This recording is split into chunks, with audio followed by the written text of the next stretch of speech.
Chris Waller kindly joins us on Racenet TV. It's Rosehill Guineas Day on Saturday, and Chris, you've got a very, very strong and very large team going there. We might start the first race with Heart Tester and Catkins.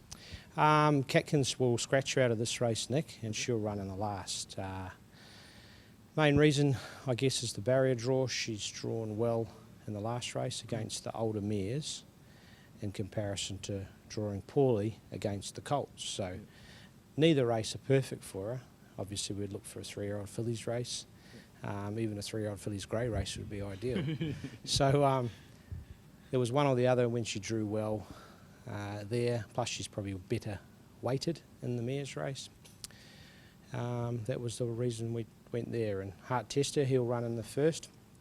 Blinkers On, I think, will be a good gear adjustment for him. He's just a lovely horse. He's the perfect horse. He's what you try and achieve out of a racehorse when you're bringing them up and teaching them to run and putting them under pressure. He's just a proper gentleman, and as you see in his races trials, he puts his head down and does everything right. But I just feel he could be a little bit soft in the finish, and I'm hoping, as you saw with Ichikara last start, she gave him weight and beat him, and basically she's very well weighted, and we've got to try and beat her plus others in the race. So I just think with the blinkers on, it could just help sharpen him up and might just find that extra length that he needs. I guess it's fair to say Ichihara was third up when they met last time, and your bloke was first up, so you'd have to think that he'd take a lot more improvement than her. Yeah, definitely. We get him as fit as we can first up, of course, but yeah, you'd think race fitness is it's unachievable anywhere else but racing. But I'll just go back to how good her win was with that big weight against a colt, and now she's in a set weight race, which is perfect for her. Okay. Chris, in the Mannion Cup, we see Permit. Yeah, he won the race last year, and the difference between this preparation and last preparation is simply weight. He was coming through the grades, I guess, like Tremec was last season or last year, with light weights. He was the horse on the up with the confidence, and now he's paying the penalty for winning, I guess, the Chairman's last autumn, a Group 2 winner, and now he's got 59 and 58 kilos on Saturday. So his 3 runs back from a spell, I believe, have been as good as any, and he's up to a good distance, just drops that 1 kilo, and he's going as well as we can get him going, and it just comes down to weight. Could be back-to-back then. It would be all right, wouldn't it? The main race of the day, of course, is Rosehill Guineas. You've got Sacred Falls, former Kiwi horse. Yeah, he's just had no luck in Australia. First up, he struck a wet track, which he didn't appreciate. He can't quicken. He's got a massive turn of foot that we've seen only in his track work in Australia. Second up, he just got cannoned into at the 1400 metre mark, and he was 4 wide from that point on through no fault of our rider. He was just poleaxed, and it was sad because it's a Group 1 race. He's an expensive colt and lost all chance, and I guess that's the highs and lows of racing. So he's got a good draw on Saturday, steps up to 2,000 for the first time. He's won a mile Group 1 in New Zealand, which I believe is a tough mile. They race with pressure on all the way, and he's had the benefit of a mile last start where he got to the line very well after being 4 wide all the way. So realistically, I think the 2,000 won't be a problem. Good draw, barrier 5. He should hopefully get a bit of luck in the running as well. Looks to be a fairly strong pace, probably with the likes of Thatcher and 5.5 Star coming from its outside barrier. Be interesting to see what 5.5 Star does. Does he go into the race thinking I'm the fittest horse and I can outstay them?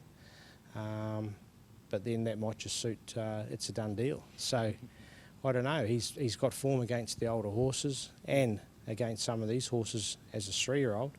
Be interesting tactics that they follow, and make it a really good spectacle, I'm sure.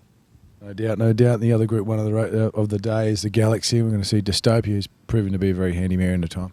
Yep, as soon as we spelled her last prep, we had this race in mind, keeping her fresh. She's got a great fresh record, but we didn't expect it to be such a strong race. It's great initiative by whoever's brought the race forward. It's great work. It's a fantastic race. Interesting to see Hayless with a winnable weight and forced the other horses down a little bit, and hasn't helped poor Dystopia out one bit.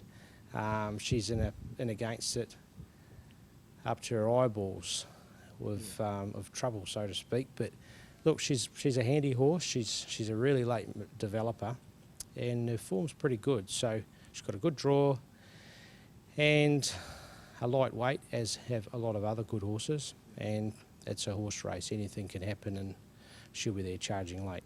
It's a cracking race, and might be partly courtesy as well because of the Black Caviar heading to the TJ Smith might have scared a few horses into this one. Yeah, plus they've still got the chance to go there.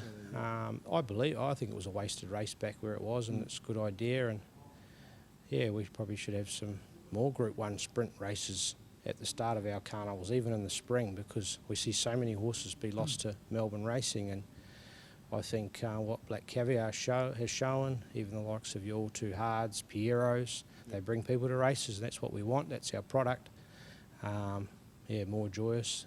There's some really good horses around at the moment. So no use just having them on certain days or at the back end of a carnival. You need them scattered right the way through, and that's our sport. We've got to promote it best we can, and good horses get people to the races. Awesome, there's a good account.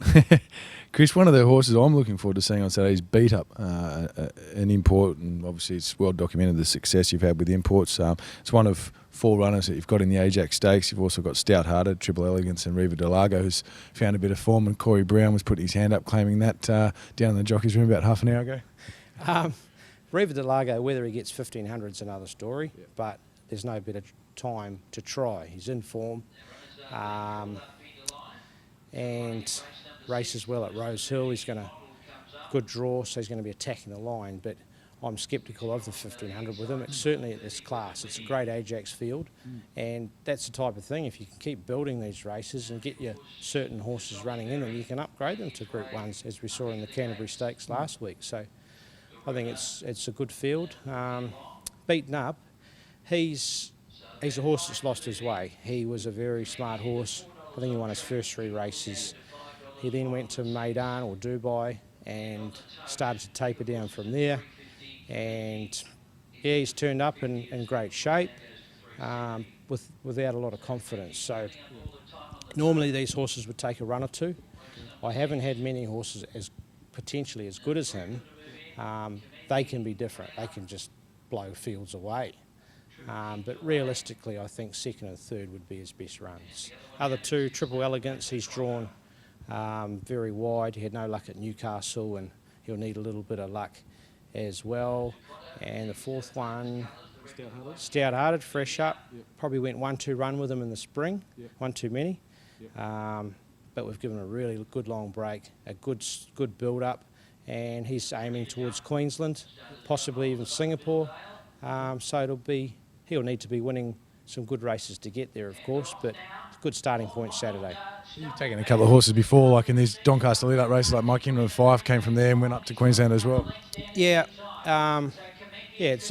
Sydney's a long carnival, and hard to get them fit for Queensland because it comes around so quick. And this year, the Hollandale Cup's a week after the Queen Elizabeth.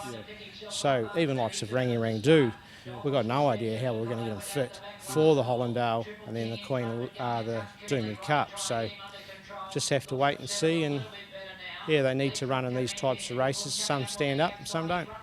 Just rounding out the team as well, Chris, in the last race, the Birthday Card Stakes. We've spoken about Catkins, but we've also got Aaron Ose, who was real impressive first up.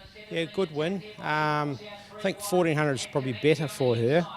And races a stronger field on Saturday. I'm just hoping she's still got that speed in her legs after a 2-week back up. So she's well weighted. As you say, she won well first up, and she's been a model of consistency in her last 5 or 6 runs. So she's certainly got her chance. I know it's hard. It's a massive team. Have you got a best? Oh, I haven't even got to that yet. But look, there's certainly no standout. But horses like Catkins that are on the up, Heart Tester is on the up. You've got Sacred Falls, who's done it, and he's just got to get back to that form. They're all very capable and all in the right races. Good luck Saturday. Thanks, Nick.